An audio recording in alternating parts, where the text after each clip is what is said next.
Hey guys, this is Neilsugg here. I'm going to be bringing you wind-up artifacts. For those of you who don't know, my favorite actual deck in the game, and always has been, is wind-ups. I still play them, even competitively. I do own other decks, and I do really appreciate other decks and like them a lot, but wind-ups tends to be the deck that I have the most fun with, and it's just the one that got me really into Yu-Gi-Oh! As good as, or I should say, as much as I am now. So I'm going to get straight into it. For the monsters, we got Triple Shark. I should mention this, that some of the decisions in here people will question, but I promise you they do work pretty well. First big decision you will question. 2 rat. I run 2 rat and not 3 because it can be dead in a sense that if you top 3 rat magician, it's not the best. And I've come to realize that rat is a combo piece and not a win condition. So when you kind of grasp that, yes, late game it helps more, but I'm trying to avoid too much stall. I should say too much late grind game. Even though I can deal with it, I try to avoid it more with this build. 2 rabbit. Another decision people are going to be like, why are you running 2 rabbit? My reasoning for running 2 rabbit is, again, are you going to win because you have 3 rabbits? No, it's not that way. They are combo pieces, and in pure windups it makes sense to run them as much as you can because they're amazing cards. In this build, to me, it works a lot better when I cut them down, and it was very, very hard to do that, I should say. I even wanted to cut Factory, but I will tell you now, I did not cut Factory down to 2. If Carrier was back, I probably could. Since he's not, I will not. And the last 2 wind-ups, Warrior, 1 Warrior and 1 Magician. That's very standard. That's something you're used to seeing. That doesn't vary much. Now for the artifact engine, we got 3 Moral Tech. The very standard, best artifact there is currently, the one everybody uses. 1 artifact Scythe and 1 artifact Beagle Tech. Scythe, if you don't know, it stops your opponent's extra deck, and then Beagle Tech, I'm sure you know if you play artifacts.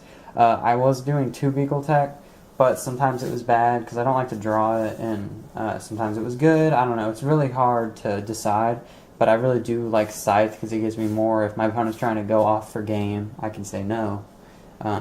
So yeah, Scythe and 1 Beagle Tech, and then for support cards we got double Max C.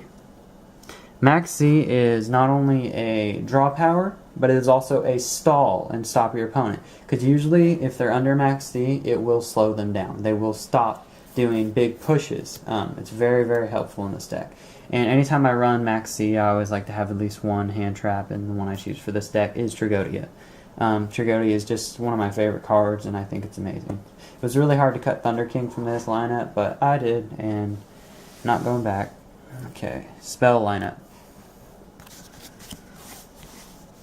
Triple Factory, just standard for windups. You love your Factory. Factory is Factory.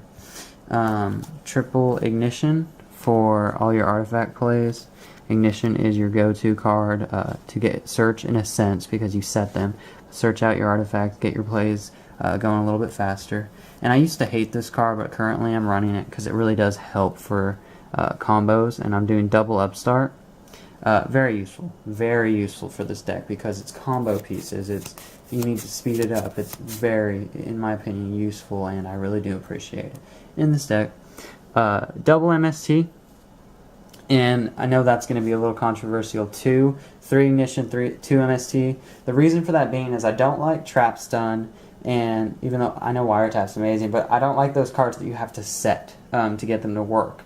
What these allow me to do is, say I use an Ignition and I have an artifact I need to destroy. Say I need to destroy my opponent's card. Not only do I have the option to hit mine, but now I can hit theirs as well. Because I don't have Trap Stunts, I don't use those. I don't think they're as good in this build because your back row gets so cloggy that I can't have cards just sitting there. So, I mean, you can try it out, give me your opinion on it, of course, but I really like it with the 2 MST. Next spells is double Pot of Duality. Duality is another search card for the deck. That's simple as that. 1 Dark Hole and 1 Book of Moon for your 1 of spells. And that's it for the spell lineup. Into the trap lineup. 3 Sanctum. Sanctum is your artifact card that everybody wants to get hit to 2 at least, if not more. I like Sanctum, and when I play the artifacts, I like Sanctum, love Sanctum, whatever. Sanctum's amazing. Double Phoenix Chain. I can't run 3. You just can't do it with this much back row. I can't do it. So yeah, double Phoenix Chain. Compulse, which I don't know why people aren't running more often. It gets rid of hands, in a sense. Obviously, they go back to their hand, but it allows them to stop that play from going off. That's very, very good, in my opinion. Yeah, so Compulse, Torrential, Bottomless, and the one Warning. So that's it for the traps. We're just going to go straight into the extra deck. For level 3s, we got the 1 Invoker, 1 Alucard, 1 Leviair, 1 Zenmaines. Move that over just a little bit.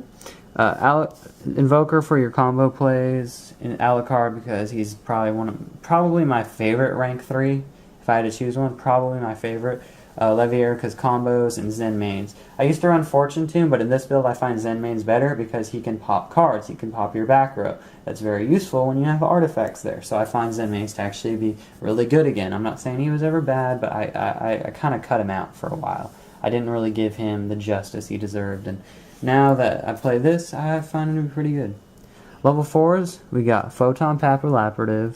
I'm sure you'll probably correct me on that. Ragna 0, Abyss Dweller.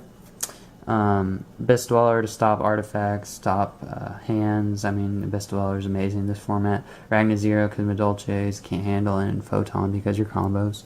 Why did I call him that? Diamond Dyer, Emerald, and 101. Emerald because recycling is huge in this deck, just huge. 101 because he's amazing. Diamond Dyer because of combos. You might see me eventually cut Diamond Dyer for a Tyrus. I do not run Tyrus.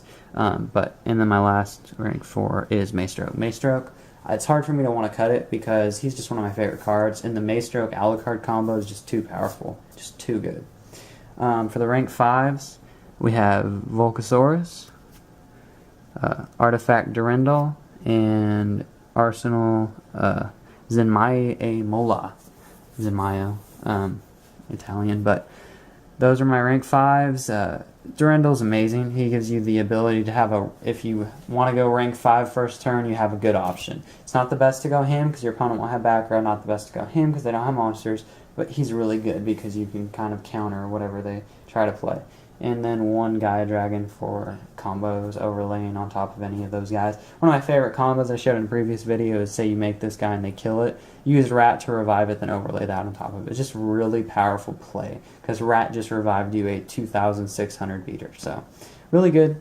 That's pretty much it for the main deck, extra deck, and everything like that. So, be sure to tell me what you guys think in the comments down below of my build. If you guys test it out, please tell me how you like it. I want to know.